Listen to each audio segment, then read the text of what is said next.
Эми биздики мындай болуп атат да, бул деген жерибиз, магазинибиз негизи иштеткенибиз 99-жылдан бери иштетип атабыз. Ошондон бери как налог төлөө, баарын жерге налог, соцфонд баарына төлөп келатканбыз. Анан 2004 жылы, 2005 жылы ошол жерди менчикке чыгарганбыз. Алганбыз. Кызыл китеп турат, бүт баары бар ичинде. Кызыл китеп алганбыз, бүт документи мынакей, кызыл китеп. Госакт. Бүт баарымы да, бүт баары 2005. Купли-продажа, как положено, кызыл китеп алганбыз.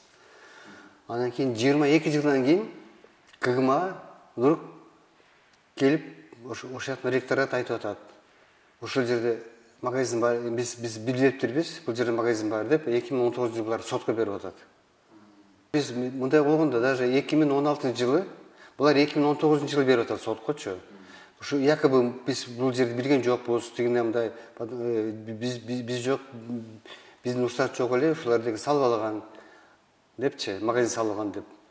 Хотя биз 2016 жылы именно ошол ректор өзү кирип бизге де кол коюп берген.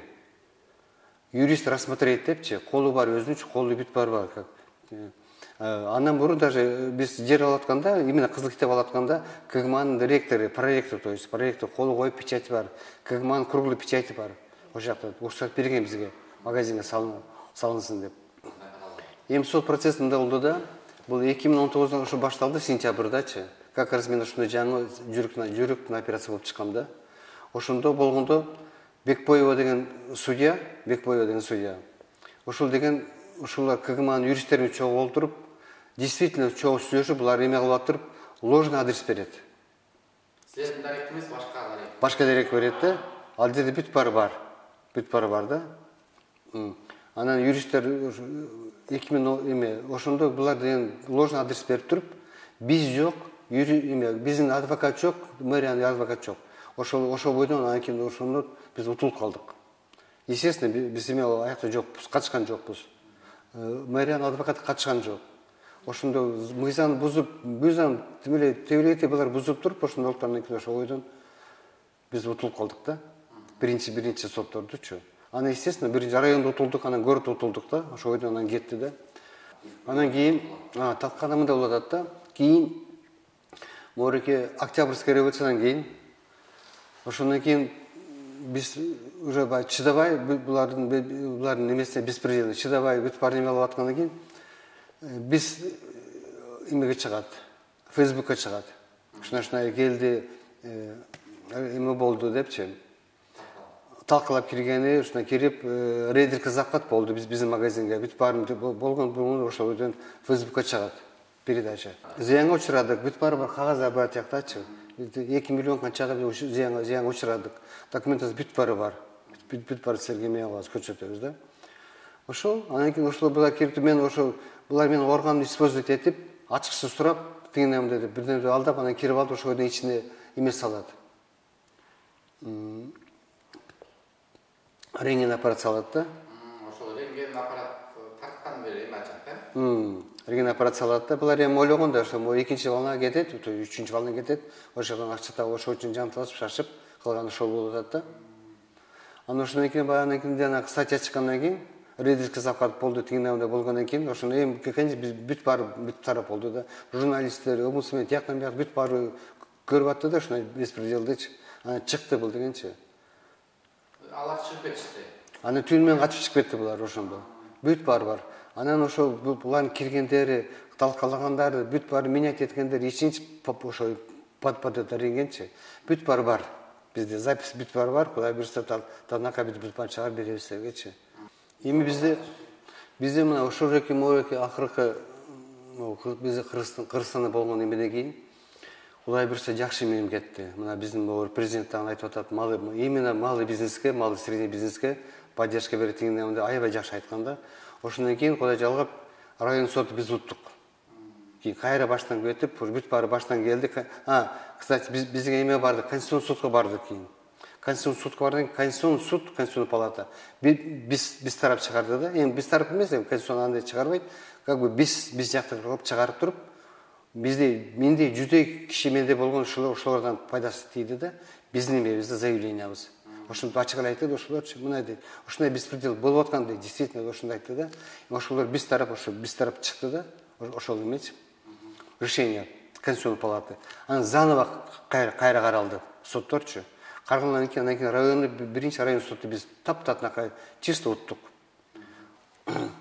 Ошол анан кийин чечип чыгарды. Анан КГМА естественно городко апелляция берди. Городкачы. Городко бергенде анан городко барып татанка бүт баарын документтер эме болуп тур. Даже булар деген госрегистрде тоже дала эмелер бар экен да. Туура эмес калган иштери бар экен да. Биздин уруксат жок, ошол жакадан келиптир. Ошол жака барып алып деп бул жерден кагаздар бар. Бүт баары бар да. Анан кийин городской сот кандайдыр бир утулуп калдык да. Садыбалдиев деген Садыбалдиев болду, ошо председатель горсода. Биз ошондо көткө ап турган эмени капкара кылып ийди да. Ошондо бизден таң калдык да, тооба кылдык ошондочу. Ушундай бир эме болдук, ушундай бир эмени беспредел вообще биринчи жолу көрүп атам да. Ушундай кылгандарды ошо городской соттунчу. Анан эме кылалы дедик, анан биз бердик жогорку сотко. Жогорку сотко бердик, жогорку сот болду, жогорку сот кудай жалап биз тарап болду. Баарын окуп, баарын түшүнүп, атан кагып тургандан кийин ошо госрегистрге кылган эмел нарушенияларды, баска нарушение баарын айтып тургандан кийин кайра городко жиберди. Биз тарап болупчу. Эми жакында Кудай буйрса 1 апрелде сот болот. Ой, 1 февралда сот болот да. Эми бул жерде мындай болуп атат да. Мына бул жерде даже бул жерде 99-жылы биз ушул жерде алып атканда КГМАнын мына бул жерде турат, КГМАнын печати турат. КГМАнын печати турат. Өзүнүн печати турат. Бул эски 99-жылы кичине эскирип калды багы. Өзүнүн турат, печати менен турат. Берилсин деп, магазинге деп уруксат берди. И анан тышкары деген ошол жакта деген эмелер бар, студенттер бар эле. Ошо именно КГМАнын общежитие студенттер бар эле. Вот ошолорго деп караганда ошолорго деп магазин болсун деп, чтобы иностранецтерге тияк бак чыкпасын деп, баягы балдар урушуп болсун дегендей үчүн ошол жерге магазин салынсын деп, для студентов КГМА деп протокол собрания болгон, алдаган бар. КГМАдачы протокол собрания болгон. Собрание болуп КГМАда болуп туруп ошондо магазин салынсын деп кичик ошо берилген да. Ошондо.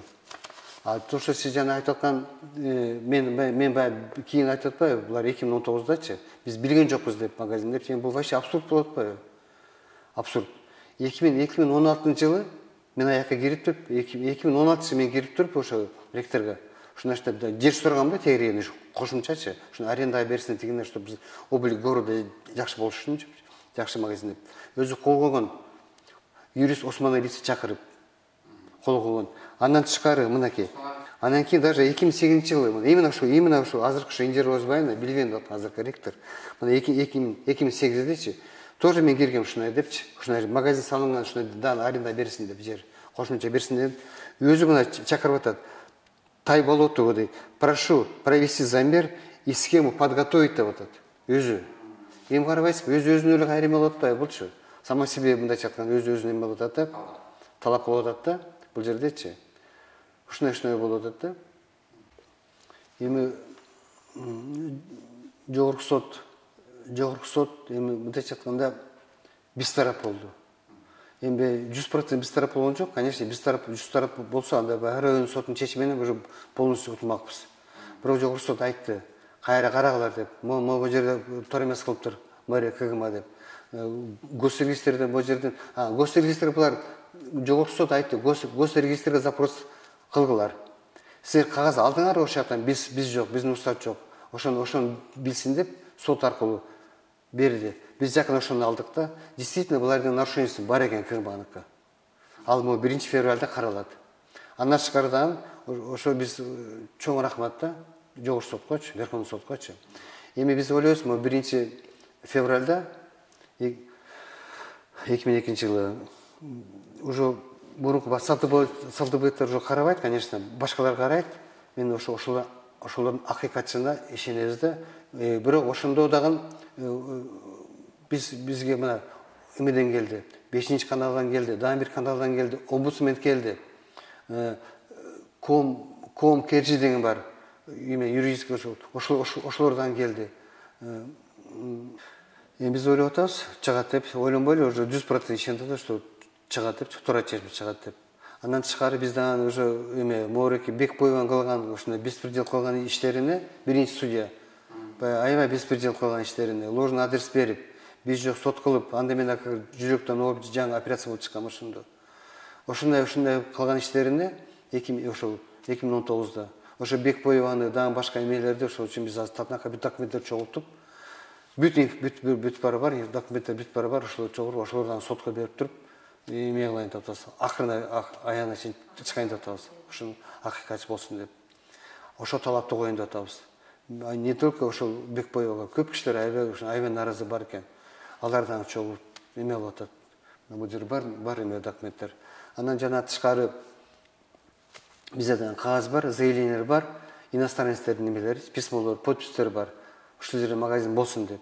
Что балдар алыс кетпесин, бияка барасын деген бүт документтер бар. Мен сизге бүт баарын алам, көрсөтөм ошолордан. Ошол